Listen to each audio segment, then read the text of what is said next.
Hi guys, I got this heat resistant rubber gloves because I'm doing a fried turkey for Thanksgiving. So I needed to buy these so I don't get splashed with oil or anything.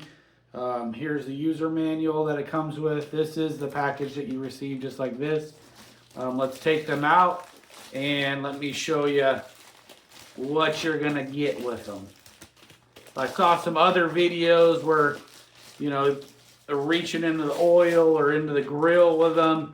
They're very heat resistant, and that's what I needed. So I did not have them, but they fit perfect actually.